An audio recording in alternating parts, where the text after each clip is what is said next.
right, everyone. Here we are on another episode of Highly Creative. We have a very special guest here today, Nancy, the co-founder and CEO of Wana Brands, one of my favorite edible brands in the world.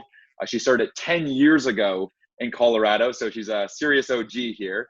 And I really appreciate you taking the time out of your day to be on the show. Welcome. Thank you so much for having me. I really appreciate it.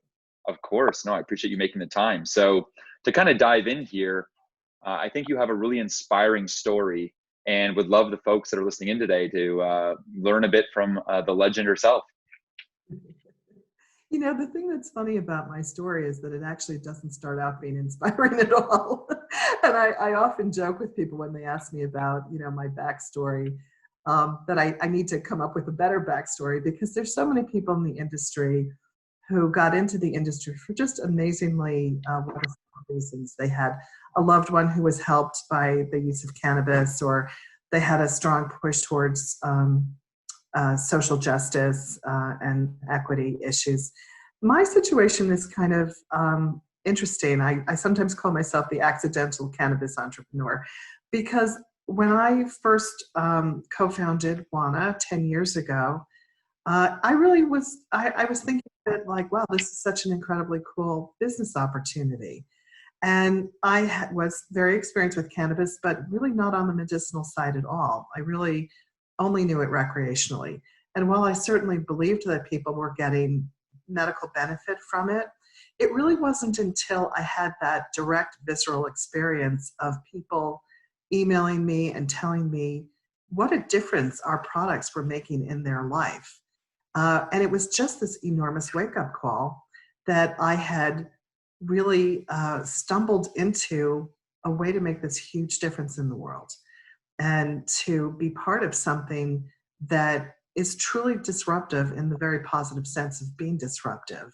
And from that time out, my whole philosophy and feeling about Wana and what Wana could do in the world and what Wana could be in the world really radically changed. And my level of commitment to the industry and to the plant radically changed. So now I'm 100% all in, but I want to let people know out there who feel like, oh, maybe they don't have the sort of, burning passion or great backstory that, it's still really possible to start a business and really find your passion in the midst of it. So to dive into that for a sec, what was the moment that it really started to click, right? That you went from going 50 miles per hour to being like, never mind, I'm going to sixth grade here. Like we're going 150 miles per hour. We're all in, like what was that? What was the impetus for that? What was the trigger? It really was very, for me, patient focused. I think sort of when that kind of click went off, like, this is real. People are really getting benefits. I'm getting emails from people telling me how much our products help them get through chemo, or that it got them off of their opiate addiction. And, many wonderful, amazing stories, testimonials. That for me was probably the most motivating experience I've ever had in my work life, is to have people say something that you have created and something that you have done has made a big difference in my life. There's nothing better than that. There's nothing better than that. Yeah, because I feel the same way. And I think there's just something special when you've kind of created something out of nothing and then you put that in certain people's hands and then their feedback to you is like, I don't know what I would have done without this, or, this helped me so much. It's really fantastic. And that's what I think it all comes down to as entrepreneurs is that moment. There's nothing better than that dopamine rush, to be honest, when someone just is really enchanted and delighted by your product. Yes, absolutely. I'd love to hear a little bit more about your vision, right? So you become, now you're all in, you've been all in for a long time, fast forward, a decade later, and we're in a crazy time we're in today with everything going on. How does a brand like Wana that has certainly rode the ups and the downs of this crazy industry for a decade now kind of see the next 10 years and where are you going with this?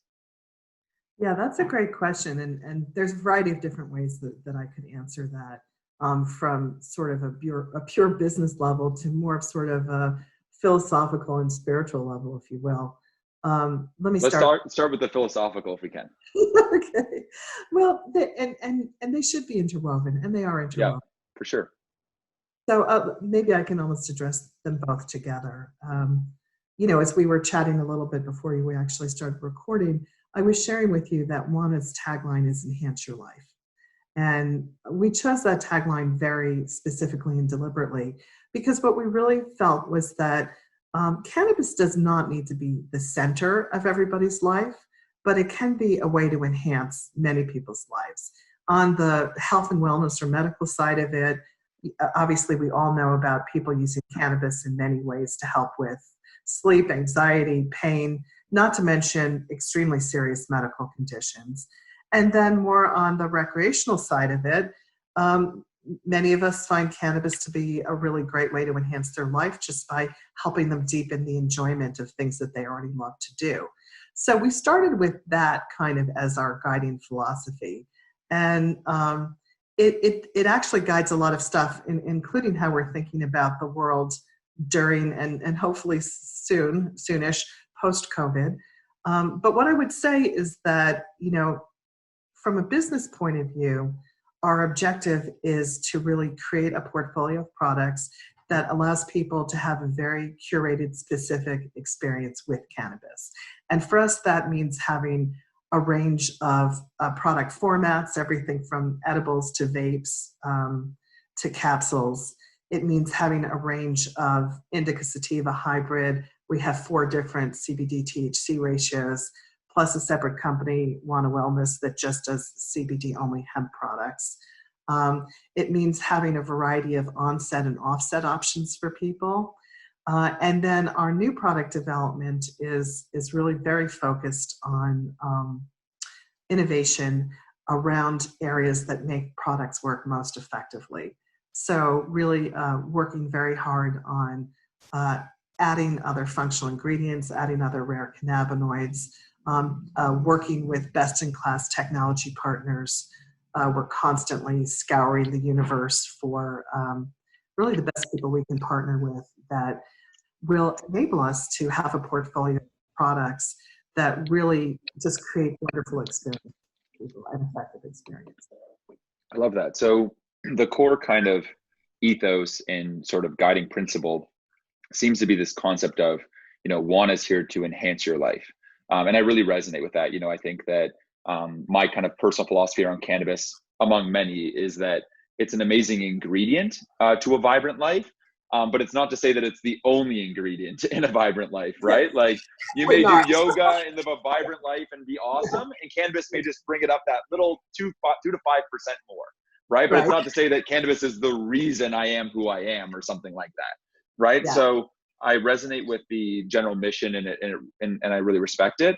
To kind of end on a fun note here, always love to talk with visionaries like yourself about sort of trends that you're seeing right now that are sort of exciting to you that maybe not many people know about, that you think are maybe, I don't want to get your secrets from you, but give us some juice here.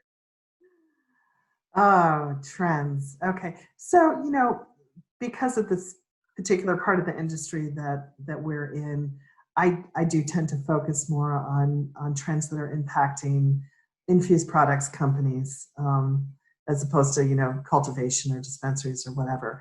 But one of the trends we've kind of already talked to, but I think that it's very interesting and very exciting for the future, but it really is brands creating their own relationships with consumers and having more focus on that and not being so entirely dependent on dispensaries to do that for us.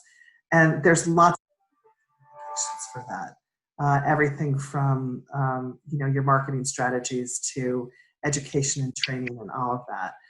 That's certainly one piece of it, just on the branding and marketing side. In terms of product development, I think, although we're still very early stages with it, I do think that people moving to more legitimate product formulations and R&D. So, for example, there's a number of products on the market that label themselves bliss, or they label themselves, energy or sleep or whatever. And the truth is, when you look at them carefully, there's nothing much in the product formulation that justifies that moniker, if you will. And we know that placebo effects are real and account for a lot of that. But I think that the more innovative players in the space are really looking at, how do we make those things real? How do we actually create products that can be shown through R&D to be more effective? So things like, the rare cannabinoids, or adding functional ingredients, or proprietary terpene blends for effects, all those kinds of things I think are improvements that we're going to start to really see come to fruition in the next couple of years on the infused product side. Love it. Well, this has been a lot of fun. I'm glad we were able to cover everything from your background, your story, to trends, and then obviously the cause that's really important to the two of us. So for those listening in, you should go visit lastprisonerproject.org. Obviously, go check out Wana. Do you want to give the folks a little bit more information on where they can find you guys?